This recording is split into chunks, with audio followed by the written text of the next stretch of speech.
Introduction. The Age of Discovery. At the end of the 15th century, humanity stood on the threshold of a new era. The Age of Discovery. Sailors, cartographers, and adventurers braved the unknown. The Old World, Europe, was filled with a thirst for new lands, riches, and glory. The maps of the time were incomplete, the borders were blurry, and it was believed that both monsters and paradise could lurk beyond the horizon.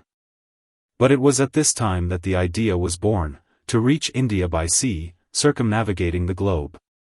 Thus begins a story that will change the entire world. Part 1. The Age of Discovery and Christopher Columbus. In the 15th century, Europe stood on the threshold of change. The Middle Ages were receding into the past. A new spirit, the Renaissance, was awakening a thirst for knowledge, discovery, and power. The world, as it was then known, seemed bounded. Europe, Asia, Africa, and the boundless ocean, beyond whose horizon, people believed, lay an abyss. But doubts had begun to stir. Sailors, scholars, and cartographers drew daring maps, dreaming of a shorter route to India, the land of gold, spices, and marvels. The old route, across Arab lands and deserts, was dangerous. The new maritime powers, Portugal and Spain, sought a sea passage around Africa or straight across the ocean.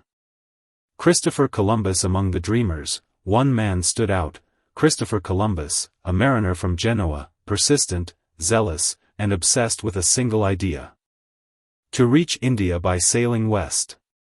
For years he pleaded with monarchs to fund an expedition. He was refused, told the idea was madness. But in 1492 the Spanish monarchs, Ferdinand of Aragon and Isabella of Castile, gave him a chance. Columbus received 3 ships: the Santa Maria, Pinta, and Nia. A crew of about 90 men. Many doubted they would return. The ocean crossing on August 3, 1492, the fleet sailed from Palos. Days dragged slowly. Month after month, nothing but wind, sun, and sea. Doubts hardened into fear. Whispers of mutiny spread. But on the morning of October 12, 1492, a cry rang from the mast. Land! Before them lay an island draped in tropical green. Columbus believed it was Asia, some islands off the coast of India. He called the inhabitants Indios, Indians. In fact, he had reached a new continent, a world Europe had not suspected existed. First encounters and misunderstandings. Columbus wrote in his journal that the natives were friendly, lived simply, and knew neither weapons nor gold. He saw in them an opportunity, a path to wealth and to Christian conversion. He left small garrisons on the islands and returned to Spain with gifts, exotic animals, and people whom he presented at court as inhabitants of India. Spain greeted him as a hero. But the story had only just begun. The Second Voyage, and the Beginning of Colonization. 1493. Columbus set out on a second voyage, now with 17 ships and more than 1,000 men. It was no longer an expedition, it was the beginning of colonization. The Spanish founded the first settlements on the islands: Hispaniola, Cuba, Puerto Rico. But hostility with local peoples grew. Brutality, disease, violence, all of it accompanied the Europeans. Many Spaniards did not seek knowledge, but gold.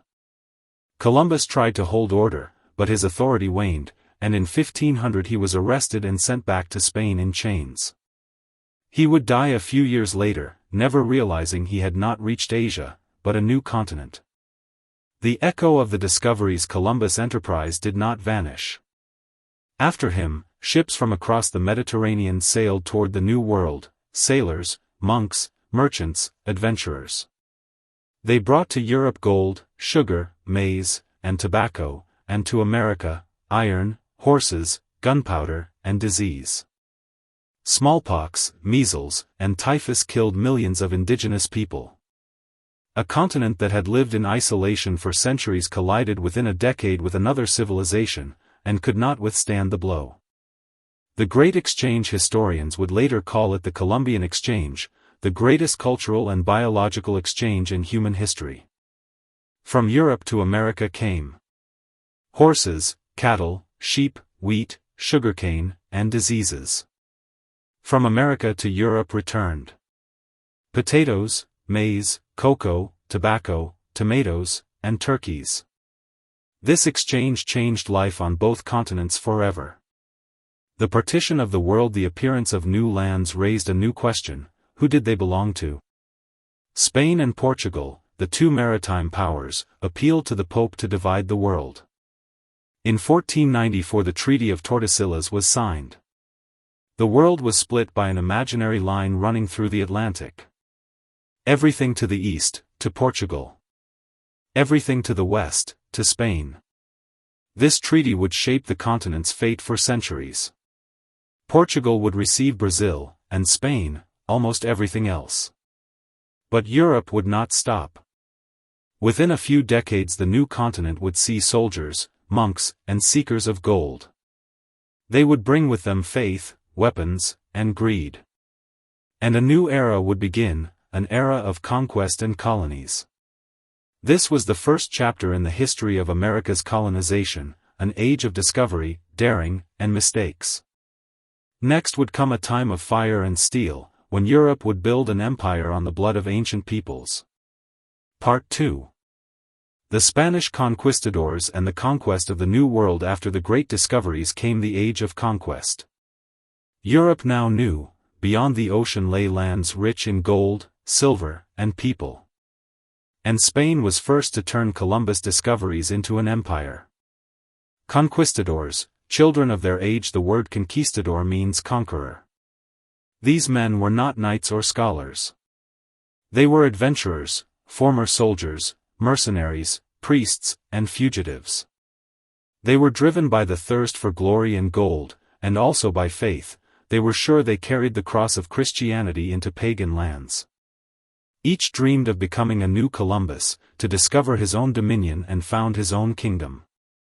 Soon such names would emerge: Herne Cortes, Francisco Pizarro, Pedro de Valdivia. Their campaigns would change the destiny of a continent. Herne Cortes and the fall of the Aztecs. 1519. The Spanish officer Herne Cortes landed on the coast of Mexico, near what is now Veracruz. He had only about 600 soldiers, a few cannon, and a dozen horses. Before him stood one of the mightiest civilizations of the Americas, the Aztec Empire. Its heart was Tenochtitlan, a majestic city built on islands in the middle of a lake, with temples, markets, stone causeways, and thousands of inhabitants. When Cortes first beheld it, he wrote, "I did not believe that on earth such cities could exist." Contact and deceit. The Aztec ruler Moctezuma II at first received the Spaniards with honors. He thought them gods returned from across the sea. But Cortes acted shrewdly. He took Moctezuma hostage and gradually subdued the city.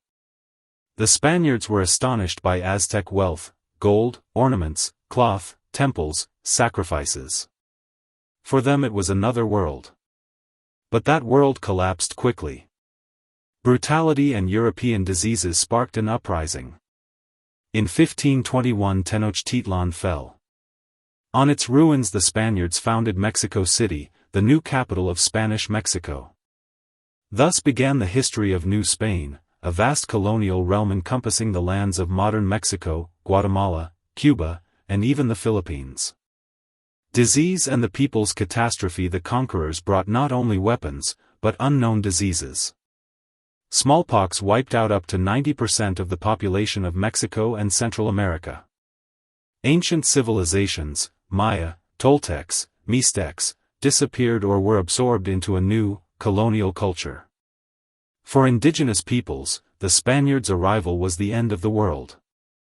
For Spain, it was the start of a golden age. Rivers of gold from the New World, streams of wealth flowed into Europe. Galleons carried bars of gold and silver, jewels, spices, sugar, tobacco. Spain became Europe's richest power. But the price was high. The forced labor of millions of natives in mines and on plantations. The system called encomienda granted Spaniards the right to use indigenous labor in exchange for protection and conversion to Christianity. In practice, it was slavery. Francisco Pizarro and the Inca Empire. A few years after Cortes, another conquistador, Francisco Pizarro, pushed south, into the lands of modern Peru. There flourished the mighty Inca Empire, stretching along the Andes from Ecuador to Chile, hundreds of cities, roads, stone terraces, temples, and a centralized state ruled by the Sapa Inca. In 1532 Pizarro met the Inca after a long march. He invited their ruler Atahualpa to talks. When Atahualpa came unarmed, the Spaniards suddenly attacked. Atahualpa was taken prisoner. The Inca offered a ransom, a room filled to the ceiling with gold. Even then, the Spaniards killed him. Thus fell an empire that had endured for centuries. The birth of Spanish America. On the ruins of ancient civilizations arose Spanish America. The Spaniards founded cities. Lima, Quito, Cusco, Havana, Santa Fe, Buenos Aires. All power belonged to the King of Spain, and on the ground ruled viceroys. Two vast administrative centers were created. The Viceroyalty of New Spain, based in Mexico City, the Viceroyalty of Peru, based in Lima. From there the continent was administered.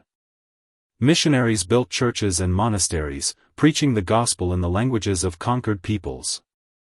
But their work also carried another aim, the destruction of the old faith, memory, and language.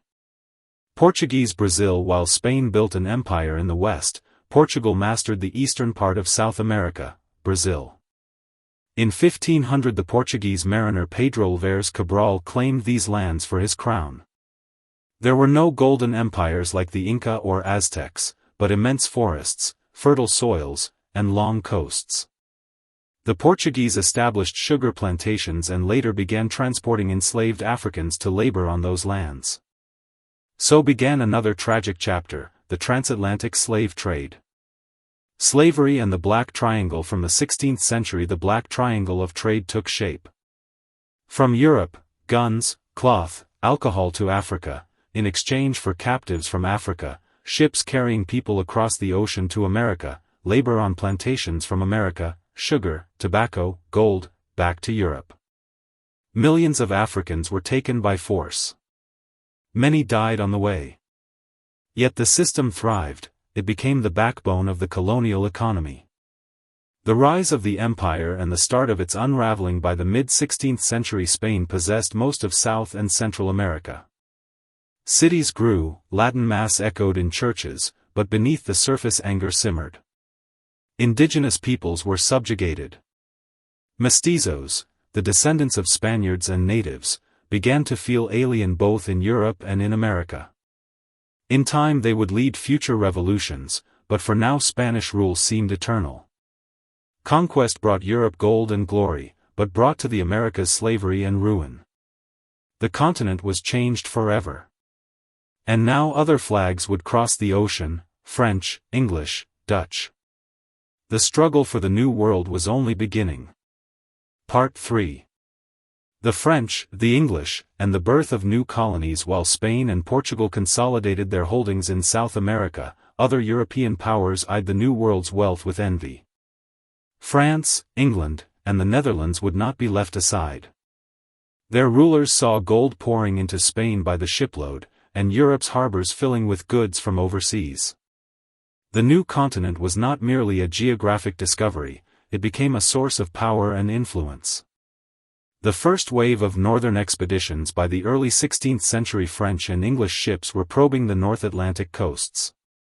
They sought the Northwest Passage, a way to Asia through northern seas. They did not find it, but discovered waters off Newfoundland and Labrador rich with fish. In 1534 the Frenchman Jacques Cartier sailed inland and raised the French flag over the St. Lawrence River. He was the first to call these lands New France. Cartier reached what is now Quebec, but harsh winters, disease, and conflict with local peoples prevented settlement. Only 70 years later would France return in earnest. The The founding of Quebec in 1608. Samuel de Champlain founded Quebec, the first permanent French settlement in North America. The French did not try to conquer the continent by force. They sought trade. Their main commodity was furs, especially beaver pelts, highly prized in Europe. French traders and missionaries pushed deep into the interior. Along the Great Lakes, along rivers, through forests. They forged alliances with the Huron, Algonquin, and Ojibwe. The French built few large towns, but created a network of trading posts and missions, turning the continent's heart, Canada, into a space of exchange and cooperation. But from the south a new power was advancing, the English. The first English colonies after maritime defeats by Spain, England turned to seek wealth overseas. By the late 16th century it aimed to plant permanent colonies. The first attempt was Roanoke on the coast of today's North Carolina, an expedition led by Walter Raleigh. The colony vanished without a trace. When relief ships returned years later, they found no one, only a word carved into a tree. Croton. Thus was born America's first mystery. But the English did not give up. In 1607 they founded Jamestown in Virginia, the first permanent English settlement in America. Jamestown, the beginning of English America. Life in Jamestown was harsh. Local peoples fought the settlers, crops failed, and famine set in. Half the colonists died in the first years. But success soon arrived. The colonists began to grow tobacco, a product that became a symbol of the New World. It quickly became a major export to Europe. To work the plantations, enslaved Africans were imported. Thus slavery took root in North America, first as an economic expedient, then as the foundation of the southern colonies. The Puritans and Plymouth in 1620. Another ship, the Mayflower, reached the shores of New England. On board were Puritans, people seeking freedom of worship and independence from the English Church. They landed in what is now Massachusetts and founded the Plymouth colony. The winter proved deadly. Half the settlers died of cold and disease.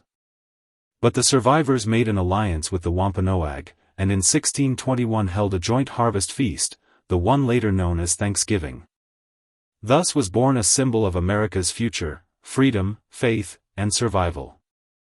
The spread of the colonies through the 17th century. English settlements multiplied along the Atlantic. New colonies arose. Massachusetts, Connecticut, New York, Pennsylvania, Maryland, the Carolinas, Georgia. Each had its own character. In the north, Puritans and farmers; in the middle colonies, traders and craftsmen; in the south, planters and enslaved people. Gradually three regions took shape.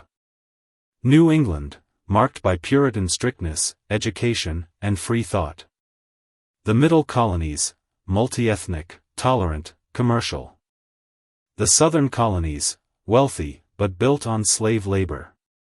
Thus emerged the mosaic that would later form the core of the United States. The struggle with the French England was not alone on the continent. To the north, in Canada, French power rose.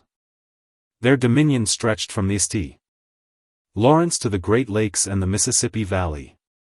They founded Montreal, Detroit, New Orleans. French missionaries, explorers, and traders called these lands Louisiana after King Louis XIV. France's American empire grew vast but sparsely populated. English colonies, by contrast, grew rapidly. By the mid-18th century they held more than 2 million people. Two empires, France and England, were bound to collide. The 7 Years' War 1754. Conflict flared in the Ohio River Valley, drawing in French forces and their native allies. Thus began the French and Indian War, part of the broader 7 Years' War between Britain and France. On both sides fought colonists and native nations. The French relied on alliances, the English on numbers. After long fighting, in 1763, by the Treaty of Paris France lost almost all its possessions in North America. Canada and Louisiana passed to the British. Now the entire east of the continent, from the Atlantic to the Mississippi, lay under British control. The consequences of victory Britain rejoiced. But victory brought a problem. The war had been expensive. London decided to recoup the costs, to levy new taxes on the colonists. Discontent spread. People who had seen themselves as the king's subjects suddenly realized they were different. A new idea appeared, independence. But more on that later. Europe had divided the continent. French, English, Spanish, Portuguese, each left a mark. But change loomed on the horizon. New peoples, born of the colonies, would soon demand freedom. And the world the empires had made would collapse under the weight of history itself. Part 4. Life in the colonies. Daily life, culture, and slavery mid-17th century America. Coasts thick with forests, broad rivers, endless plains. Against this backdrop the first towns arose. Plymouth, Boston, New York, Philadelphia, Charleston. These colonies were small worlds, differing in spirit, faith, and way of life, but united by one idea, a new life. Daily life of the settlers. For most settlers, life was a struggle to survive. Land had to be cleared, plowed, and sown, homes protected from cold, disease, and attack. Houses were built of wood, roofed with thatch or shingles. Inside, hearth, bed, table, chest. Light came only from candles and the fireplace. Men worked fields and hunted. Women wove, cooked, and cared for children. Children labored alongside adults from an early age. Despite hardship, people felt, here they were free. There were no kings, no nobility, and anyone might shape his own fate. Faith and community religion held a central place, especially in New England, where Puritans ordered life by the principles of the Bible. On Sundays colonists gathered in meetinghouses, where sermons could last for hours. Everything was governed by strict rules. Behavior, clothing, even thoughts. Yet this rigor fostered discipline, industry, and duty, traits that would become part of American identity. Elsewhere faith was more diverse. In Pennsylvania the Quakers preached peace, equality, and nonviolence. Maryland harbored Catholics. New York, Protestants and Lutherans. Georgia, settlers from all over Europe. Even then, America was becoming a land of many religions and peoples. Towns and culture. Gradually towns rose along the Atlantic. Boston, center of trade and crafts. Philadelphia, a city of books and learning. New York, a port drawing goods from across the world. Schools and presses appeared. In 1636 Harvard College was founded, the first university in America. A century later came Princeton, then Yale and Columbia. People read newspapers, argued politics and philosophy, and absorbed Europe's ideas, especially the Enlightenment. A sense of a new era was in the air. But the shadow of slavery had already fallen across these lands. The beginnings of slavery in America. The first Africans arrived in the English colonies in 1619, at Jamestown, Virginia. At first considered indentured servants, their status gradually turned into lifelong slavery. By the 18th century slavery was the foundation of the Southern economy. On plantations in Virginia, Georgia, and South Carolina thousands of enslaved people grew tobacco, rice, cotton, and sugar. They labored in blazing sun under overseers' whips. Families were sold apart, their names replaced with English ones.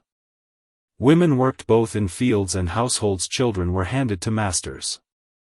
Slavery as a system. Slavery became not just a practice, but law. So-called black codes regulated enslaved life. They could not learn to read, own property, or testify in court against a white person. Yet even in such conditions people kept faith and culture. They sang spirituals, passed down stories and traditions. From this grew a unique African American culture, music, rhythm, belief, strength of spirit.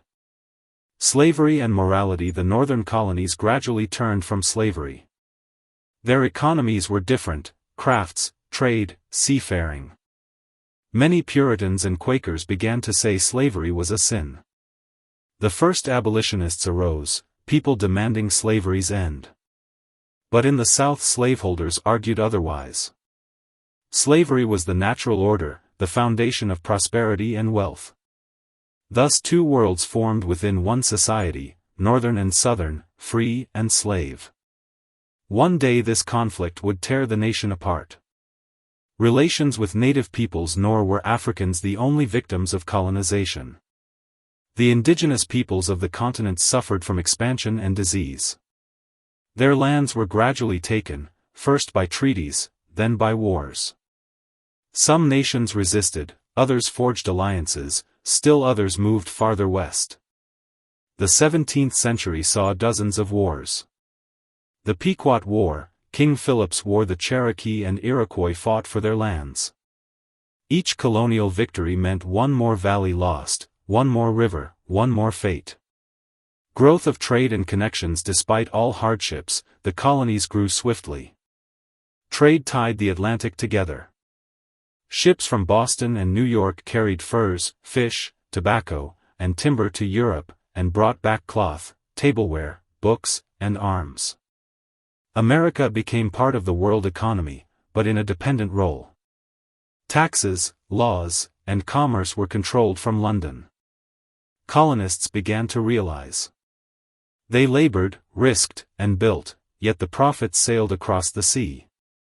That thought slowly turned into anger.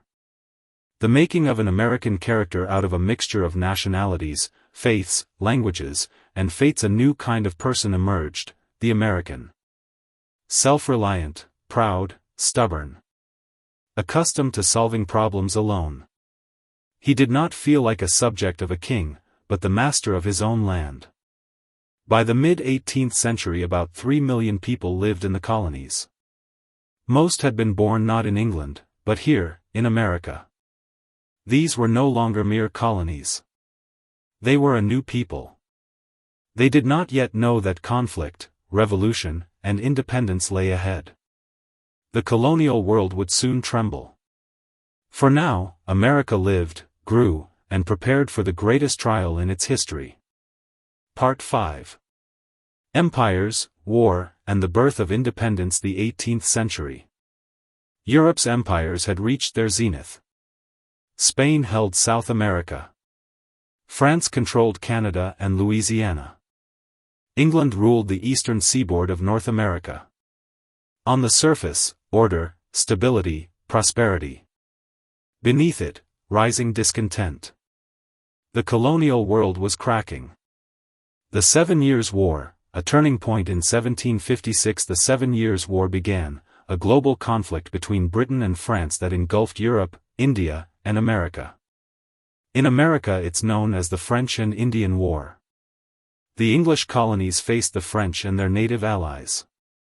Battles raged across Canada and the Ohio Valley.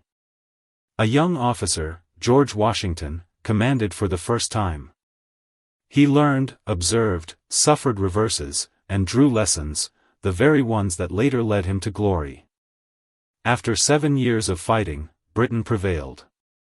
France lost almost all its North American possessions.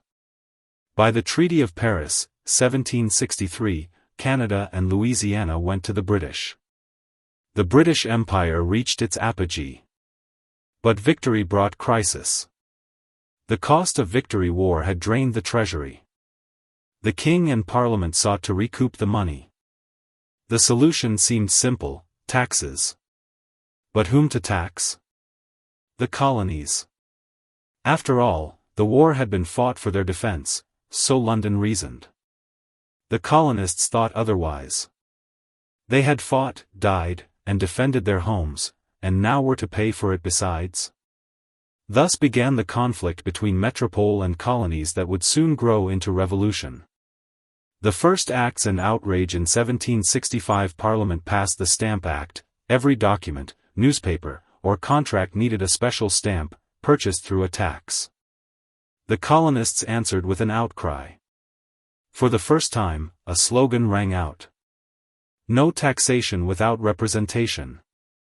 People took to the streets, newspapers printed pamphlets, committees of resistance formed. In Boston, Philadelphia, and New York a sense of unity was born. The colonies began to act together. The Boston Tea Party the next years brought more clashes. Britain imposed new taxes, on tea, paper, glass, and paint. Protests followed, especially fierce in Boston. In December 1773 townspeople boarded ships of the British East India Company and dumped 342 chests of tea into the harbour. The event entered history as the Boston Tea Party, a sign of defiance and a challenge to the empire. London answered harshly. The port was closed, laws tightened, and British soldiers patrolled the streets. Fear gave way to anger. The road to war in 1774 the colonies convened the First Continental Congress, a first step toward unity. 13 colonies, varied in culture and interests, spoke with one voice for the first time. They demanded an end to the taxes, the restoration of liberties and self-government. King George III refused.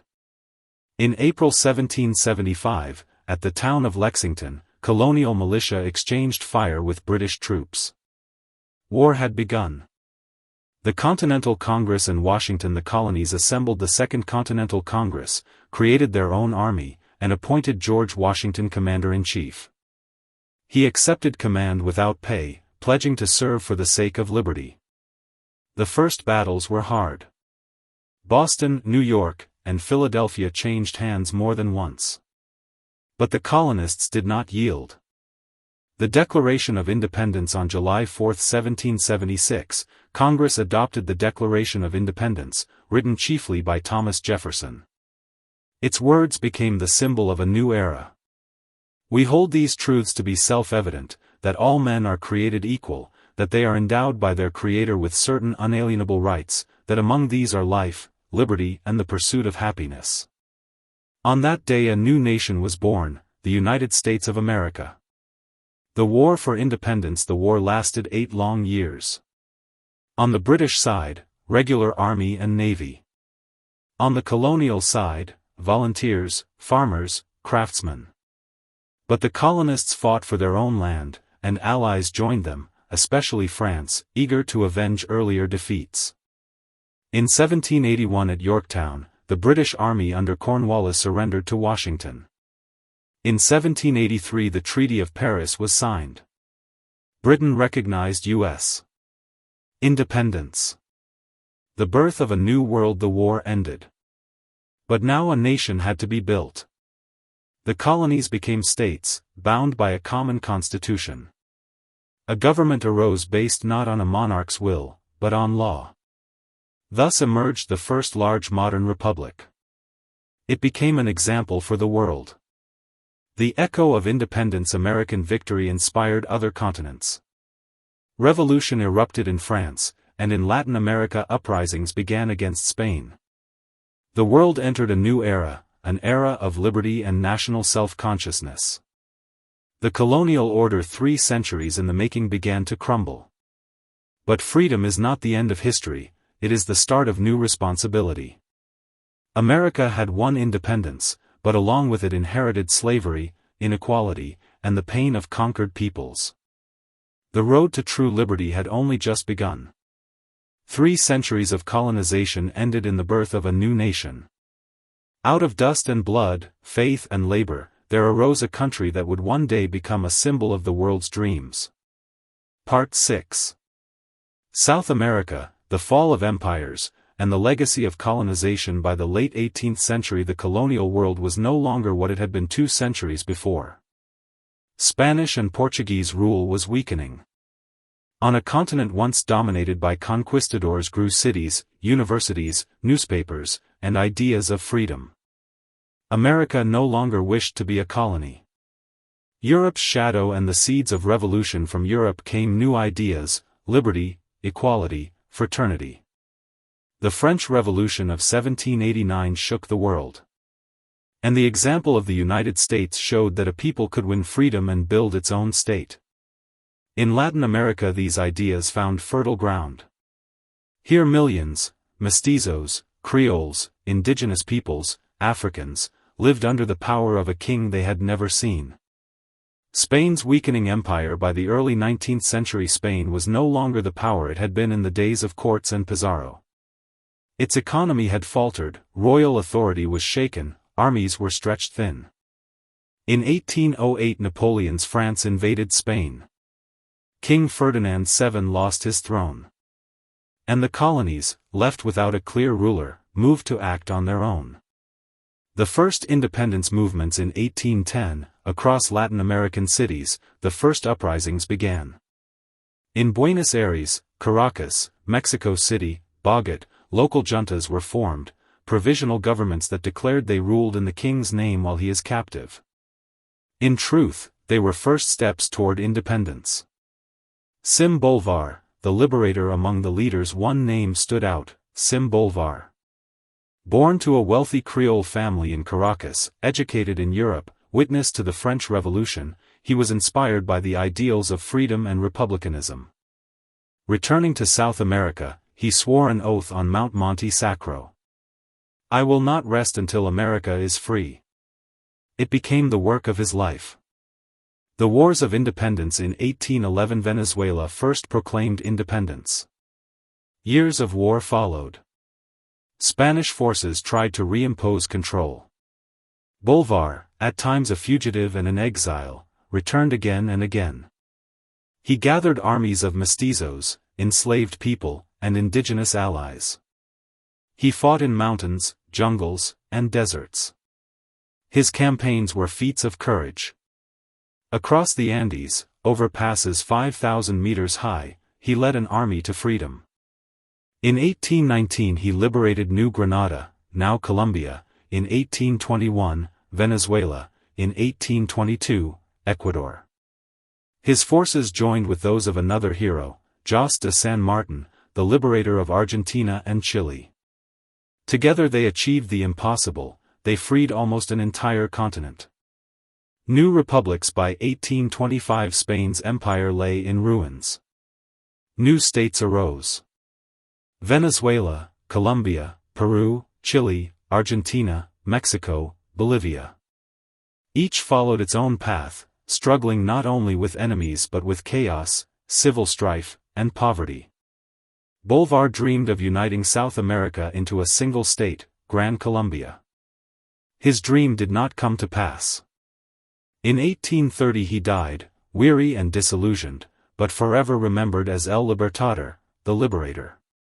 Brazil's independence. In neighboring Brazil events took a different course.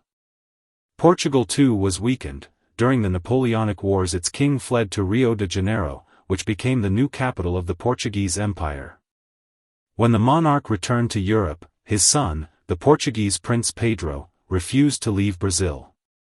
In 1822 he proclaimed, "Independence or death." Thus was born the Empire of Brazil, the only monarchy of the New World where power passed to a local dynasty rather than to a European throne. The end of the colonial era. By the mid-19th century almost all of Latin America was free. Only small colonies remained, Cuba, Puerto Rico, which would keep their dependence for nearly another century. The old empires of Spain and Portugal crumbled. In their place appeared dozens of new republics, each with its own culture, language, and people. But the colonial past could not be cast off. Even today the shadow of conquest, slavery, and inequality lies across the continent's fate. The legacy of colonization brought much to the Americas. It founded new cities, roads, writing, and universities. It tied the continent to Europe, bringing architecture, religion, and science. But it also brought the destruction of ancient civilizations, the extinction of languages and cultures, and millions of deaths. The history of colonization is the story of a meeting of two worlds that became not a union but a collision. Two sides of one legacy. Today we see two Americas. One, the North, a symbol of industry, science, and democracy. The other, the South, rich in nature, culture, and suffering, where the colonial past left deep wounds. Yet both are children of the same event, that very age of discovery when people first dared to cross the ocean. Memory historians argue. Was colonization a tragedy or the beginning of a new world? The truth lies somewhere in between. It destroyed millions, yet gave rise to a new continent where Europe, Africa, and ancient America intertwined. These lands became humanity's laboratory, a place where new ideas, new peoples, and new hopes are born. Epilogue: 5 centuries ago, 3 small ships sailed from the Spanish port of Palos into the unknown. They did not know that this voyage would change the history of the world. Since then, the continent we call America has become a symbol of change, courage, and freedom. It has traveled a path from wild frontier to world center, from conquest to independence, from darkness to light. And perhaps, it all began with a single dream, that beyond the horizon, there is a new world. History is not what happened. History is what we remember.